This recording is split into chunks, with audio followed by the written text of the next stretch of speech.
Hey everyone, so One Piece chapter 1038 just came out, and it looks like we have all of the last battles set up for Onigashima.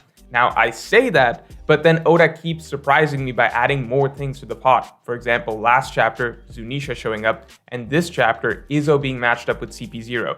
So maybe we still get some more stuff, but at the very least, it looks like we are set up to get the second most important battle in Onigashima next, which is, of course, Kid and Law versus Big Mom. So before we get into it, make sure to subscribe for more One Piece videos every week. And now that we're at the start of a new year of One Piece, I bet many of you have made some New Year's resolutions, like, say, losing weight or eating healthier. Well, you can make that goal 100 times easier with HelloFresh, the healthy and delicious meal prep service for people that don't like to spend time cooking. Listen, this year, you are going to stick to your goals thanks to home-cooked, nutritional meals that you can prepare in less than 20 minutes. You don't even have to pick out some meal plan for yourself. You can go ahead and select from ready-made meal plans like Calorie Smart, Family Friendly, Pescatarian, and more. HelloFresh has more 5-star reviews than any other meal kit because the recipes are simple, the ingredients are always fresh, and the food is delicious. That's why I've been using it. Not only does the food taste good, it's good for me. And it's so easy that even I can make it. In 20 minutes, I can prepare a sweet chili pork bowl that I actually look forward to eating. So no trips to the grocery store, no wasted money on food delivery, no wasted time spending hours on some complicated dish. And the best part is you can get 16 free meals today. That is absolutely insane. Why would you not get 16 free meals? Go to HelloFresh.com and use code MrMorge16 for up to 16 free meals and 3 surprise gifts. Again, that's literally 16 free meals and 3 surprise gifts just by using code MrMorge16 at HelloFresh.com. Link is in the description below. Now that aside, let's talk about 1038. So, for the first time in a very long time, I'm going to do something. I'm going to talk about the cover story.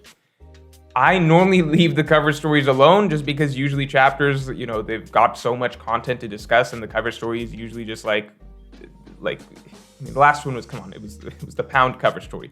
But I really am interested to see what comes out of the whole Whole Cake Island situation at the moment, because Germa, we finally found out, actually had some consequences, right? So Niji and Yonji were captured, and it looks like Germa, from the previous cover story, like the last chapter's cover story, it looks like they are interested in possibly getting them back.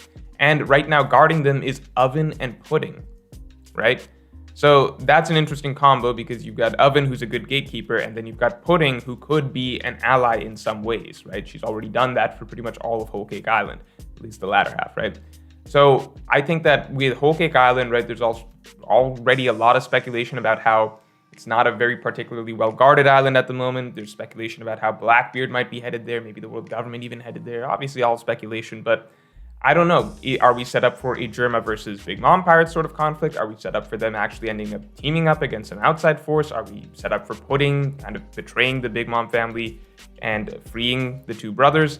I don't know, but I think that Whole Cake Island is actually a very interesting setup at the moment. So, and also just good to know that something did come out of the ending of Whole Cake Island with Big Mom arriving, putting on her scary face, and basically it seemed like everybody was done for, but it did seem like also at the same time Jinbei got away, and the Sun Pirates we don't know, but Jinbei doesn't seem too concerned with what happened there. So at least we know that something happened to Germa. Now, cover story side, this chapter, let's quickly talk about the two scabbards first. Raizo and Izzo. So Raizo, I think with this chapter I got a bit of a surprise because this was the first chapter that suddenly I felt like, okay, the Raizo Fukurokuju fight, it's not just a meme. It did not feel like a meme this chapter, at least the way that it was drawn and the way that, the characters were acting. I felt like this is actually in many ways a display of Raizo's strength of will. So, last chapter we already got hints of that like, okay, let's see who can stand the flames longer, with Raizo in specifically being said to be closer to the flames, so he's having to endure more. But this chapter, it does seem like actually it will be a pretty impressive feat on Raizo's end. Strong display of character once he takes down Fukurokuju. Also, it's interesting to me that Raizo's, these ninjas, they're able to keep each other still thanks to jutsu. it's something that's just never probably ever going to be explained whatsoever in One Piece due to you can basically just say magic, creating clones, Raizo actually capturing Kaido's Boro Breath attack and shooting it back at him, and now this paralyzation technique. So all sorts of actually really crazy abilities. So, if Oda wanted to go down a rabbit hole, you could have like a really, really, really powerful ninjutsu user who can do a lot of crazy stuff that would basically just be magic in the One Piece world. So I think maybe that's why Oda kept it a little more tame, with instead characters like Raizo and Fukurokuju being the ninja that we run into, because the potential for these sort of crazy magic abilities seems, kind of limitless at the moment. So Raizo versus Fukurokuju, I think, the resolution to the fight will probably be very short. It'll probably be a small segment of some other chapter, right? I doubt we ever get a full chapter dedicated to that. But I liked what we got out of it this chapter. I want to see, the conclusion to this scene. So I think this chapter did a good job building that up a little bit more and getting, the readers actually interested in it beyond just a meme fight. Izzo. I'm really confused about CP0 at the moment.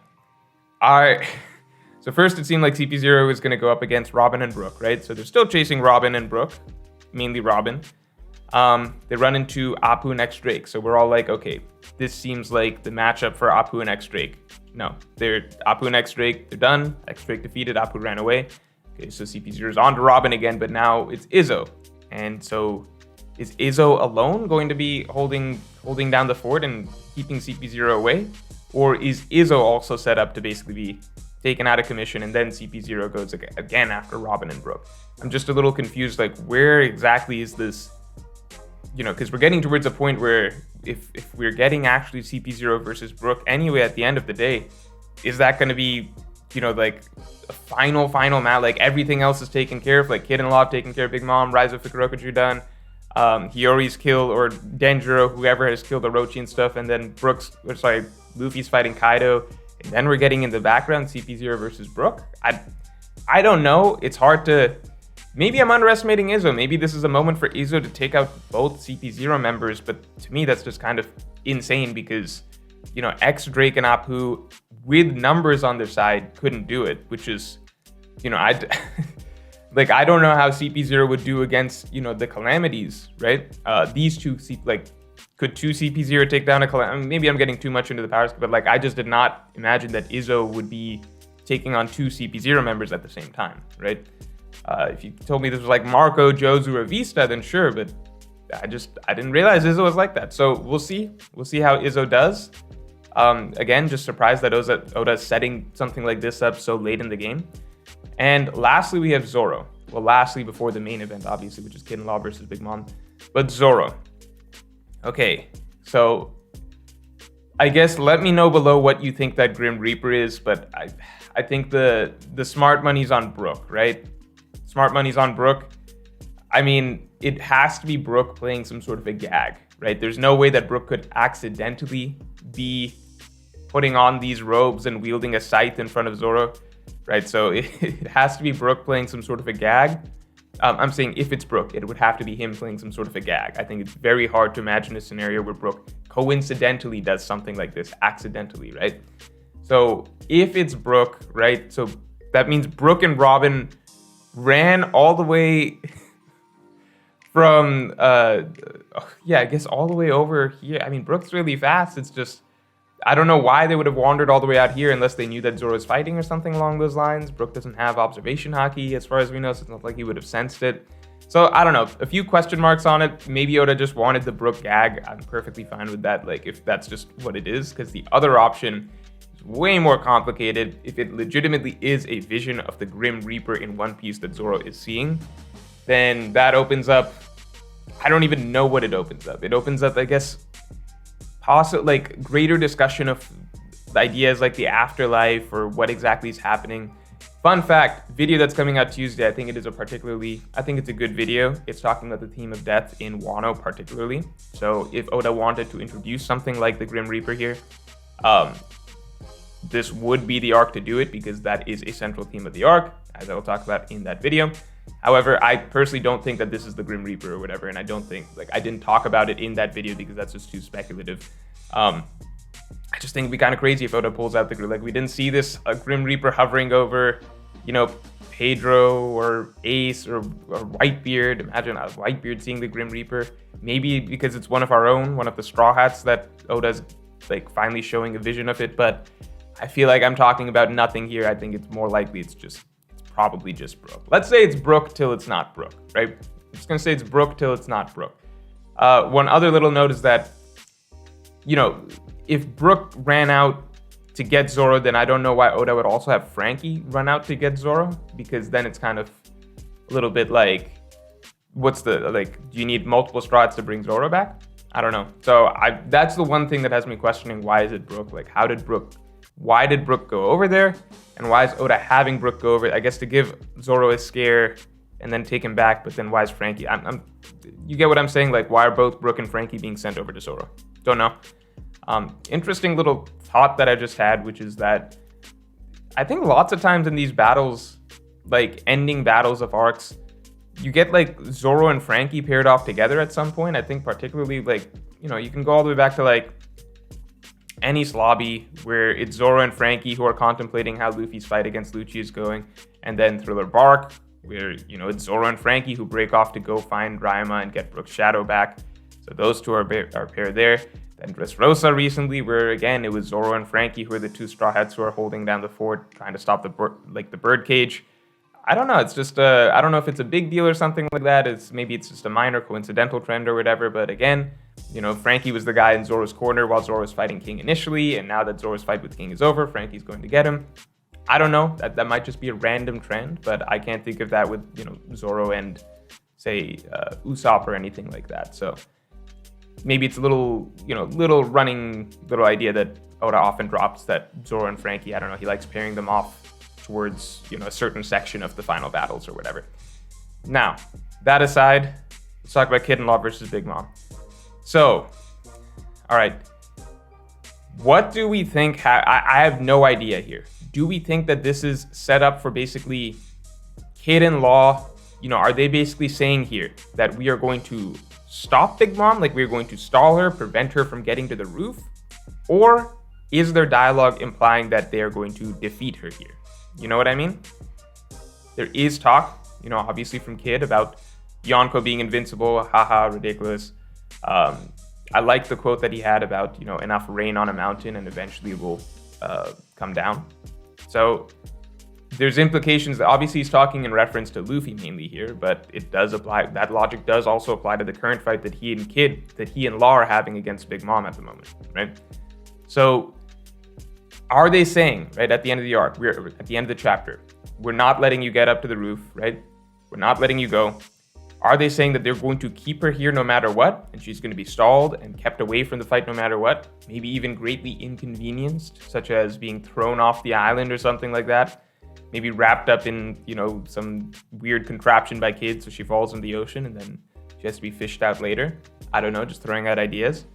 Basically, is it going to be a huge stall tactic, keep away tactic, right? That kind of gets her out of the picture for the time being? Or is Big Mom being defeated here? Because those have two vastly different ramifications for the story going forward, right? Vastly, vastly, vastly different. So next chapter is going to be one of the most important chapters in the history of One Piece. At the very least, no matter how the fight goes, I feel like it's more important for Kid than for Law, right? I think most would agree that this is far more important for Kid as a character than Law, because Law, we already had a huge arc, huge story. Like Punk Hazard through Dressrosa was really devoted to him and him facing his demons, his conflict with Doflamingo, a very personal storyline for him where he got to grow and where he developed his faith in Luffy, right? With Kid, he's been in the Wano arc, and it's felt like he's supposed to be important in the Wano arc, but we haven't really gotten to check in a lot about like how his character transformation and stuff, right? We kind of just see how he is at one point, and later on we see he's changed his mind, things like that. I would love next chapter to really like give him a bit more of the lion's share of the focus, just because Law at this point, ever since Doflamingo, everything else that he's been getting for his character is just gravy, right? He had a great complete character storyline, excellent, like he's the only character to ever overtake Zoro in popularity polls, right, in Japan, right? That's how big of a character he became over the course of, you know, Punk Hazard through Dressrosa. So Law as a character is a very, very well fleshed out, very well-developed character.